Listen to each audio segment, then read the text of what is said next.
Good morning and welcome to Apron Strings. If you're new to the channel, I'm so glad you're here. I cook a bunch and I play the piano every now and then, and I do gardening, and I walk y'all around the yard and I visit. So I'm glad you're here. And if you're my regular subscribers, that's my YouTube family, I'm glad y'all are here this morning because you're in for a really good treat. We're going to have coal miner's cake.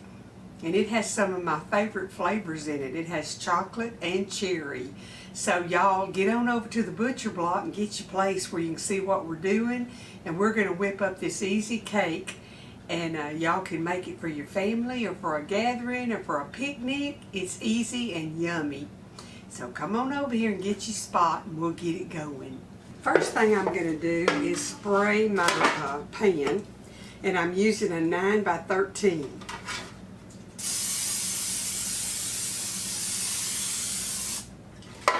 I just don't want it to stick. It says non-stick. I don't always believe everything they say because the weatherman said that we were going to get rain and we didn't. So everybody don't tell the truth all the time. Okay, into my bowl, and I'm not going to use a mixer. I'm just going to use this. I've got a package of Devil's Food Cake mix, just a box mix. And I usually am a from scratch person, but this just is delicious and easy.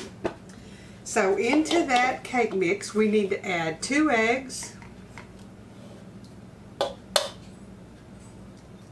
These are gifts from the ladies out back. I've got 8 board rock hens and one, she's older and I forgot what kind she is. She's a red colored one. And she don't lay much. I told y'all that. But my barred rocks are pretty faithful to lay every day. I've got 8 of them and I get 7 or 8 eggs a day. So pretty often we freeze dry a load of eggs because I get a lot more than we use. Put some vanilla in here. Now I have some really good vanilla that one of my sweet viewers sent to me.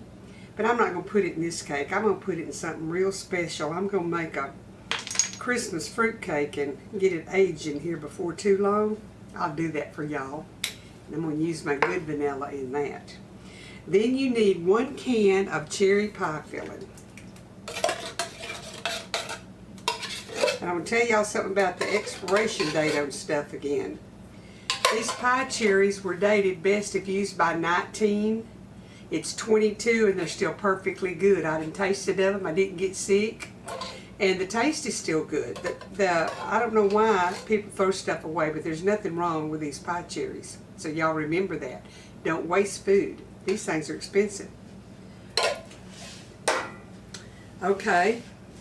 So we've got our cake mix, our cherry pie filling, 2 eggs, and vanilla. And we're going to stir that up and cook it for about 30-35 minutes. And that kind of breaks the cherries apart too. So you're going to have cherries all through it. Every piece is going to have some of those good little cherries in it.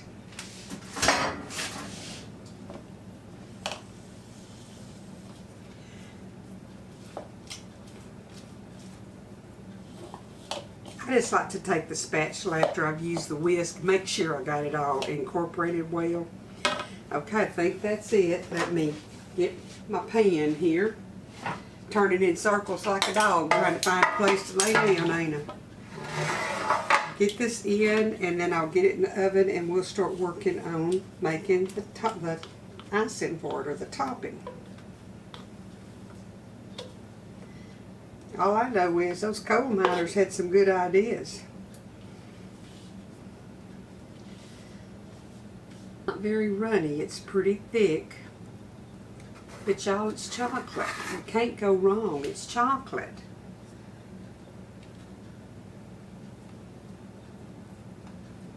I like easy stuff like this. If you're taking it to a potluck or something, it's handy.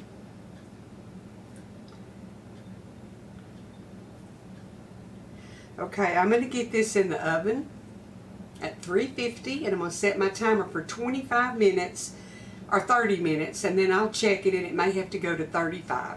So I'll be back, and we'll make the icing that you pour on the top. Okay, to make the sauce that we're going to pour over the top of it, we need 1 stick of butter, a cup of sugar, and 1/4 of a cup of evaporated milk at this point, but we're going to add some more stuff to it. So I'm going to get my butter melting, get my evaporated milk in there, and I need to get a cup of sugar.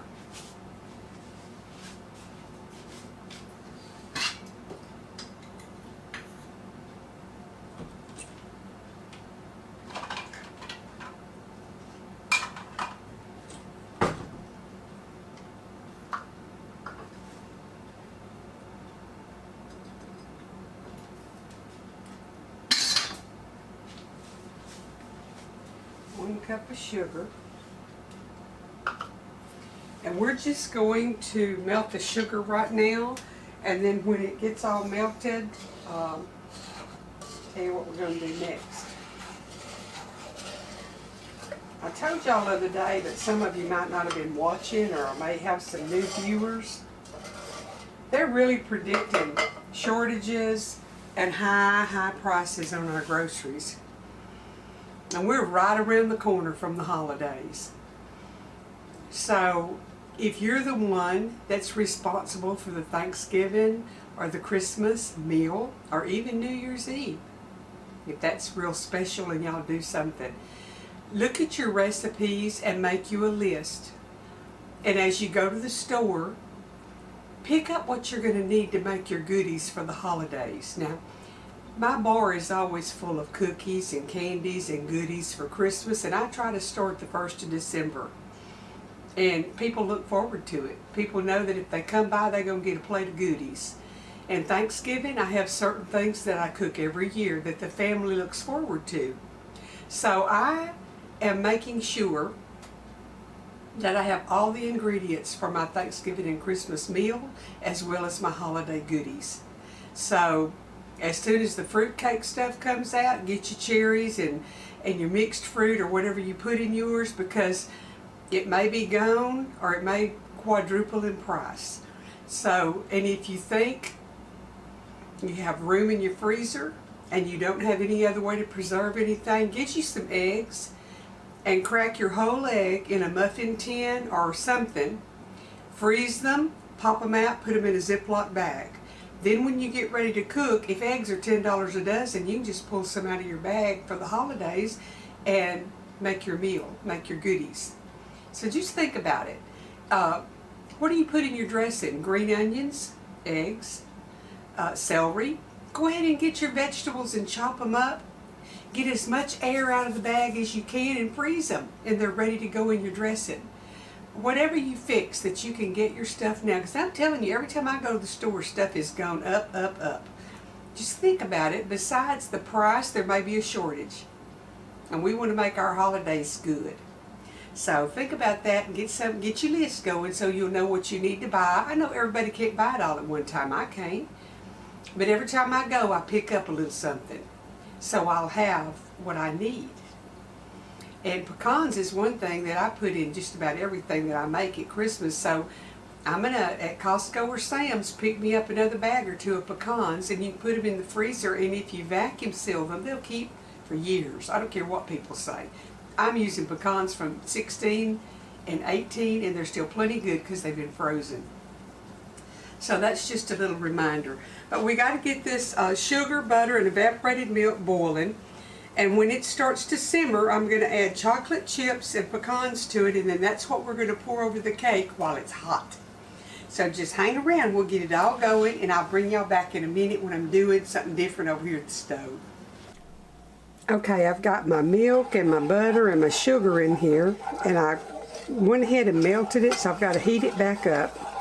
And then I'm going to add the rest of the ingredients. It won't take but a jiffy for this to heat.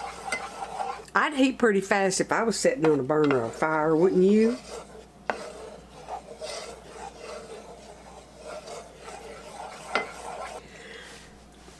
think it's neat the way you say something or you're involved in something and it brings something to your mind. There was a song that our preacher's wife sang when I was a kid. It was talking about Paul on the Isle of Patmos. They put him in a pot of oil and was going to boil him to death.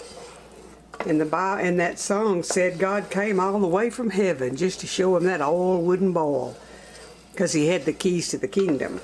But yeah, unless the Lord stopped it from boiling, I'd do what they wanted real quick probably here in this pot. I'd be melting. I just threw that in for good measure because it popped through my head. But I can still see our preacher's wife singing that song. I loved it.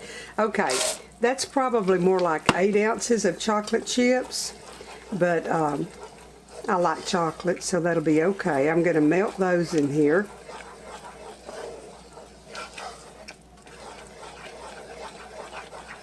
Use semi-sweet or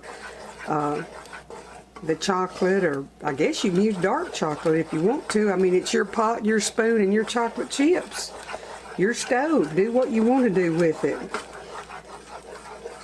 Probably white chocolate would be good on it, but since this is what it is, we'll do it this way. That's almost melted, and as soon as they melt, I'll add my pecans in. And I did not toast my pecans this time. I generally toast pecans when I put it in anything like this, but whether it tells me to or not, just about melted. I'll go ahead and add my pecans while it's finishing. That don't seem like enough pecans, but I'm going to have to start going by the recipe and quit using extra all the time, because that makes it last longer if you do it right. Okay, I'm going to get the camera over there and we're going to put this on top of the cake. Hang with me. Now I'm not going to poke holes or anything. I'm just going to pour it on the cake. Spread it around. And y'all know how it always makes stuff more moist when you put a hot glaze like this on an already hot cake. And you want to put it to the edges where to kind of seal off. Now I'm going to let this set up a little bit and then I'll cut a piece. It looks like that Texas sheet cake, but it's got a surprise in it. It's got cherries in it. I'm going to let it cool and then I'll be back and we'll cut it and taste of it. Okay, y'all, ain't it pretty? Fix the taste of it. I just added 2 or 3 maraschino cherries on the top and sprinkled it with some powdered sugar and drizzled some Hershey syrup, just for visual effects. Let's see what it tastes like.